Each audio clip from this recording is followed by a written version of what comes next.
Hello, Colorado. Today we are talking about something a little stronger than a Class A fire rating. Class A is great. It's designed for 10 minutes of fire protection, and that'll tackle your ember problems, which 60 to 90% of fires are started from embers. But here in Colorado and in the mountains, we're dealing with a much heavier fire problem. So we need more fire stopping power.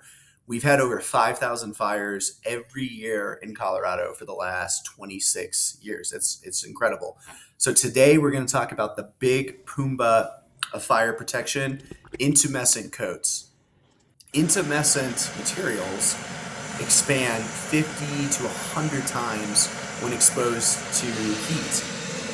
Hit these materials with over 400 degrees, like a fire, and it's going to expand and it's going to create this giant char barrier, which is perfect for stopping fires because fires do not enjoy eating a char barrier. Not fun for a fire, and it'll run out of fuel and move on.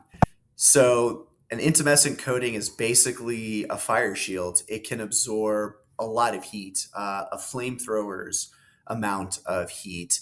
You may have heard of an intumescent coating if you were in the military or you're a veteran.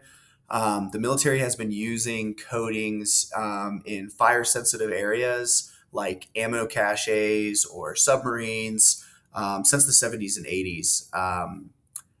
So you might be thinking to yourself, how do I protect my house with an intumescent coating? Well, you can apply it on any surface to create a fire shield, but you really get a ton of value when you add it to wood and you paint it over, a deck, a fence, wood siding, a shed, your neighbor's wooden house.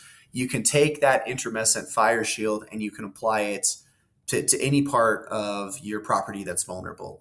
If it's installed correctly, you can buy yourself a critical 1 hour of fire resistance window, which, in 98% of fires, that's going to be way more than enough to save your house. There are a ton of intumescent coatings on the market, and it can be a minefield to navigate them. There are a few things to help point you in the right direction. You want to make sure that whatever intumescent coating you're using, it has passed third-party testing. The big one that the Colorado government recommends is ASTM E2678. The Colorado governor's website talks about the WUI standards, the wildland urban standards. You got to have a duration test. We need a lot of fire stopping power. So that's the first one I look for, and most coatings have that. The one that's a lot rarer in coatings and harder to find is the ASTM D2898. This is a weathering test. This proves that that coating can withstand UV radiation in Colorado. It can withstand snow, rain, when installed properly. And if it doesn't have that D2898 weathering test, we give it a lesser value.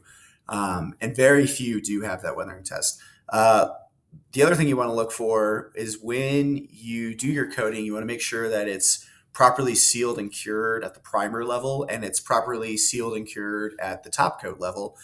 And you want to make sure that your primer and top coat are installed to the correct millimeter thickness. Basically, you want your shield to be thick enough to survive a full 60 minutes.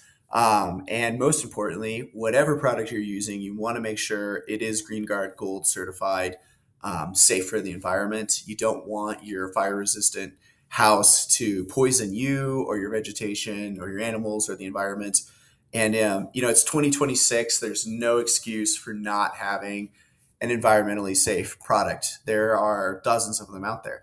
But if you'd like to DIY coat your house, contact us and we can get you some product. Or if you'd like us to paint your house, we are full service, and we'd be happy to come out to your property and give you a free quote today. Reach out to us at the link in the description and we can start protecting your house. And stay tuned to this channel for more fire protection, education, and tips. Thank you so much. Stay safe out there.